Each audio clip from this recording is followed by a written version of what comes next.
Buenos días, bienvenidos a este canal que lo hemos llamado Informador Místico.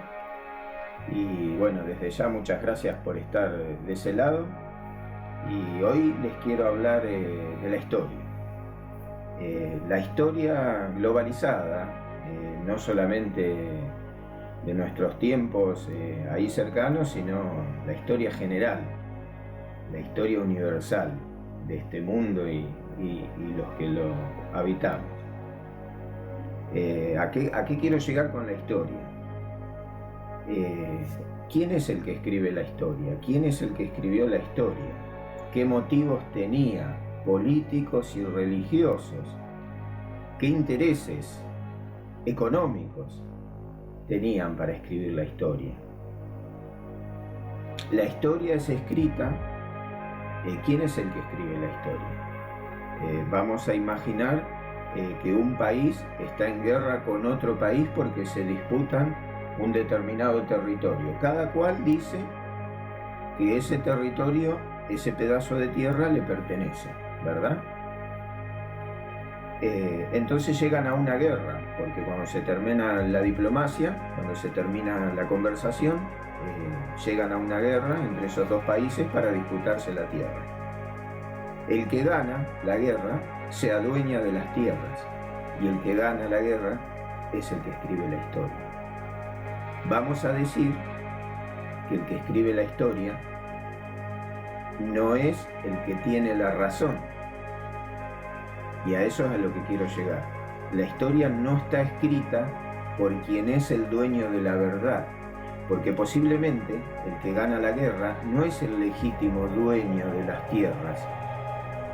Muy posiblemente el que perdió la guerra tenía más derechos sobre ese territorio que el que ganó la guerra.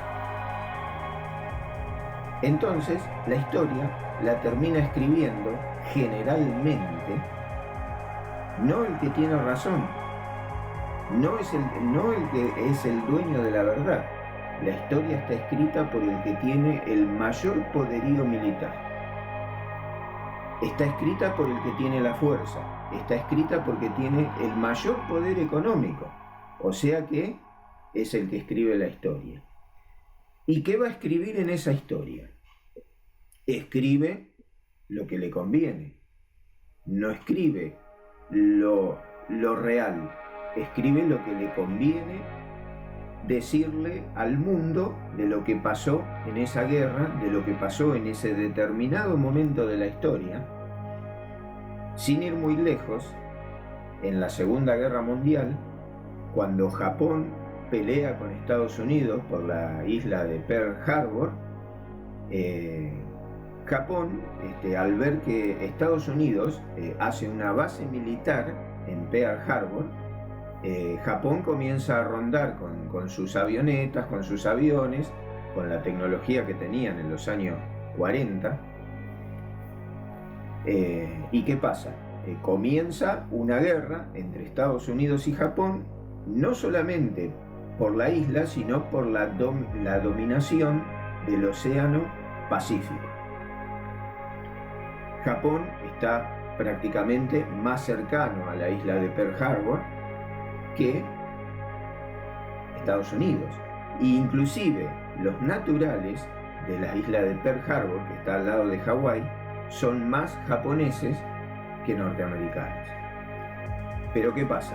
Todos conocemos. Estados Unidos gana la guerra, le termina tirando 2 bombas atómicas a Japón, y Japón hasta el día de hoy es una colonia norteamericana. Sí, así como lo escuchaste. Japón no tiene un gobierno propio, no tiene democracia, no tiene un gobierno democrático. Tiene un emperador, si bien el emperador es japonés, pero es puesto por el gobierno de Estados Unidos y controlado por el gobierno de Estados Unidos. Estados Unidos ganó la guerra y Estados Unidos escribió la historia de qué es lo que pasó en esa guerra. Esa es la historia que tenemos.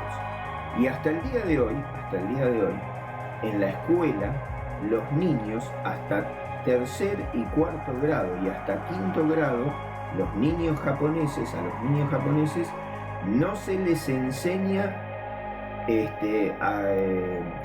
demasiadas materias y no se los evalúa, no les toman exámenes, porque los primeros años, hasta tercer, cuarto y quinto grado, son para enseñarle a los niños japoneses el respeto a la autoridad. Y uno diría, muy bien por Japón. ¿Acaso hay otro interés atrás para hacer callar a esos niños? ¿Acaso los escritores de esa historia no quieren que esos niños se levanten en voces, no solamente en armas, en opiniones diferentes a lo que la historia dice? Entonces los tienen que educar. Y hay un antiguo dicho, inclusive que es bíblico, que dice: instruye al niño en su camino y cuando fuere viejo no se apartará de él. Y no necesariamente la instrucción tiene que ser en lo bueno, también es en lo malo, porque también en la historia bíblica, todo el Nuevo Testamento es relatado por Constantino, que era un emperador romano.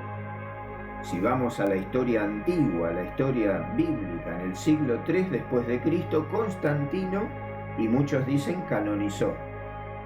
Ahora, lo que Constantino canonizó, el verdadero nombre de eso es: Constantino mandó a quemar todo lo que estaba escrito hasta ese tiempo en la historia bíblica para escribir y relatar una Biblia nueva a su gusto y necesidades políticas y religiosas. Porque Constantino, al ver que Roma se le estaba yendo de las manos y los prusianos, que eran los alemanes en ese tiempo, estaban entrando y vulnerando las fronteras romanas, hasta donde Roma había conquistado, Roma había logrado conquistar hasta la India. Se había extendido muchísimo y el imperio romano se estaba debilitando de tal manera que Constantino no tuvo mejor idea que armar una Biblia nueva y ordenar que se adore a un solo Dios. A un solo Dios, porque cada romano tenía un Dios distinto. Entonces Constantino manda a quemar. Ahora, ¿no les parece extraño que alguien queme los registros? Si alguien quiere quemar, ¿qué son los registros? Son las pruebas. Todo lo que está escrito es lo que está probado que pasó en la historia. Si alguien manda a quemar eso, es porque sus intereses es que no le sirve eso que está escrito porque le molesta.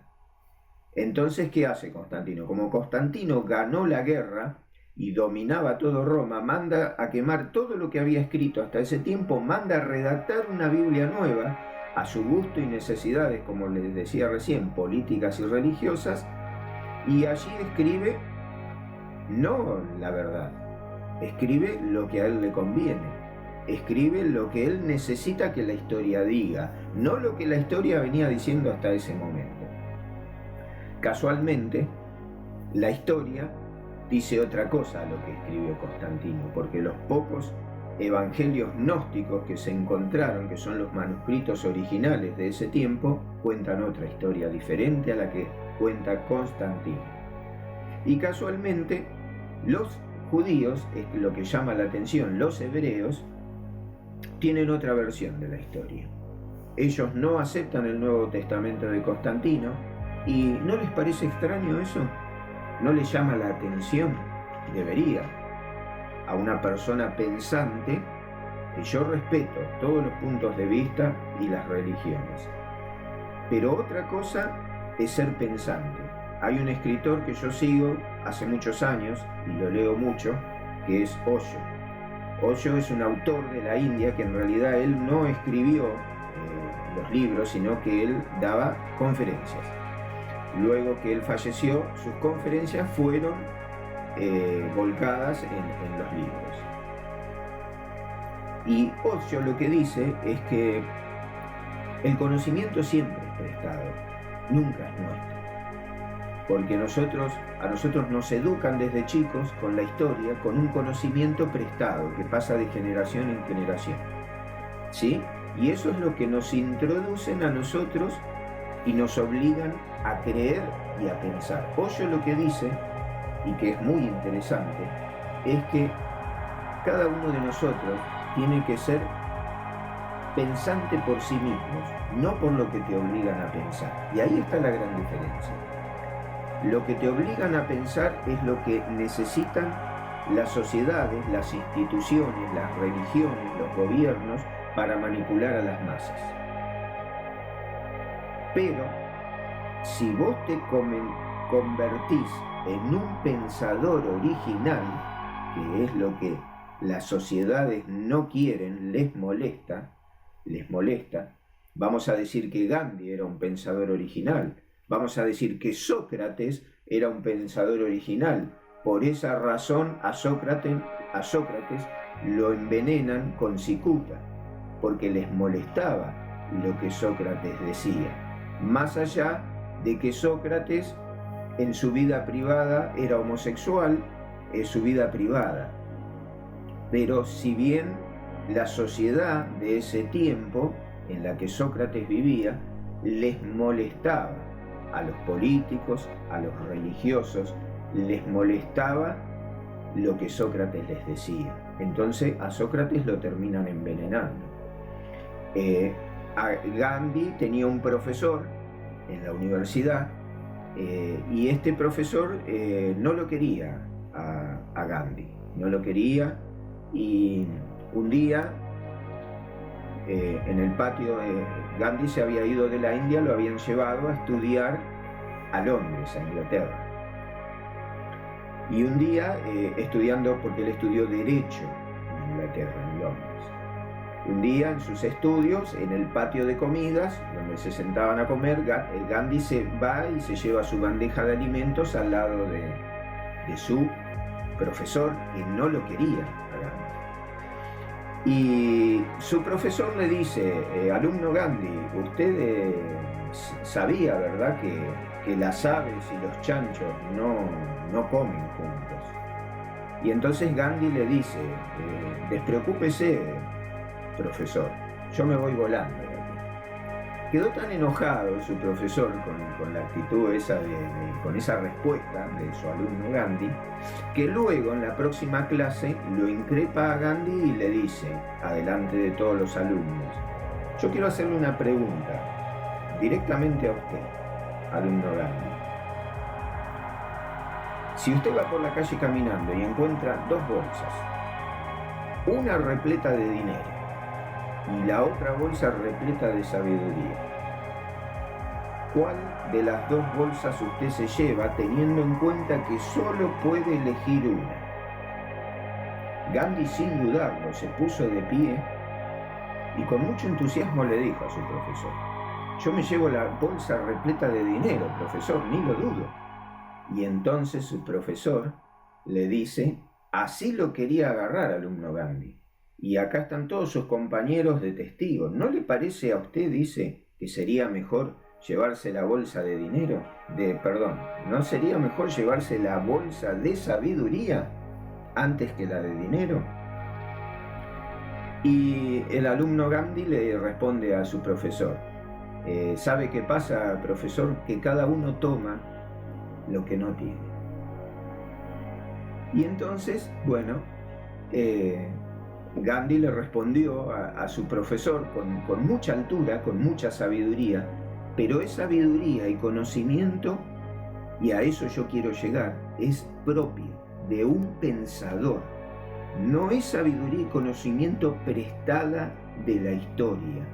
Los que nos quieren imponer a través de la historia de nuestro país, a través de la historia mundial, a través de la historia bíblica, a través de la historia de las religiones, hay unos intereses tremendos atrás, gigantes, para imponer en las masas la historia, para poder manipular a las masas con la historia. Y la única forma de poder salir de esa manipulación es siendo un pensador original, es siendo un pensador propio, es evaluar todas las cosas. En cierta manera, no hace falta ser ni creyente ni incrédulo.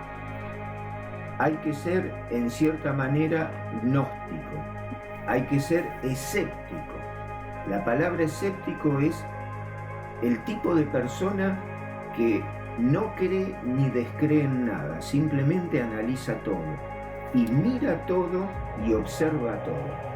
Un tema muy interesante y el tema central de hoy, para ir cerrando, es que la historia está de tal manera manipulada y hay unos intereses tremendos para hacernos creer todo lo que los que manejan este mundo, en cierta manera, vamos a decir, logias o grupos, sectas, que necesitan manipularnos con la historia, con una historia que no fue escrita por el que tenía la verdad, siempre.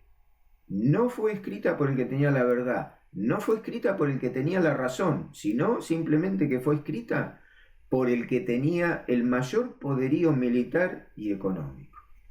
Bueno, desde ya muchas gracias por estar conmigo y en el próximo capítulo vamos a seguir hablando de temas calientes y temas interesantes. Muchas gracias.